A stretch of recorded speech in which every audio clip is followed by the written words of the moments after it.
So do you think the UN has been effective in accomplishing its goals in Sudan, the objectives?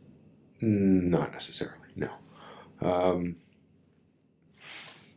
Protection of civilians, the Malakal incident that happened a day after I left displayed an astonishing amount of failure. They're actually putting a high-level investigation in place to see what happened.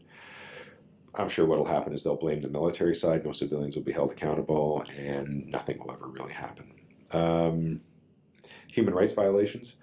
The Human Rights Division published, I think it was in December, January, January, February, the 2015 Human Rights Report.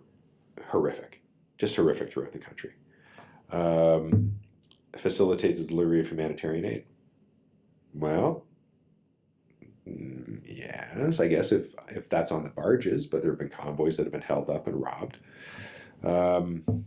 And support the cessation of hostilities agreement. Sure, we can support it, but ultimately this is up to the government of the Republic of South Sudan and the opposition to get their shit together. And there are all these people trying to help. IGAD, the Intergovernmental Authority on Development out of Ethiopia, that really brokered the peace deal. The Troika, which includes Norway, because Norwegians have been in South Sudan doing relief work for decades, possibly maybe even a century now. I don't know. Would it have been worse if maybe the question is, would it have been worse if the UN hadn't been there? And I think the answer is definitely yeah. The opposition doesn't like the UN being in there because they say that we prop up Salva Kiir and that if the UN wasn't there, they'd be able to make him negotiate with them on more equitable terms. But I don't believe the opposition has the military resources or capability to wage a long-term war, and in fact their support base is kind of disappearing in some respects. It's well-intentioned people. It's not that the UN doesn't have teeth. The UN needs to have teeth and use it. And so all I've seen is a litany of nothing being done.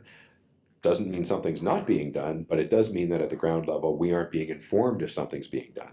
And if somebody had come back and said, John, hey, got it, your Freedom of Movement report from Kadak Patrol? Got it. Yeah, we're compiling all these things across the country and taking them to Juba. That would make me feel a little bit better about myself, like somebody had my back. I don't feel that anybody has it. You feel more cynical about the UN than you used to? It's the best we got. It's the only thing we've got. That's the dilemma.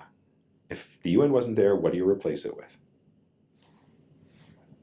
I don't have an answer.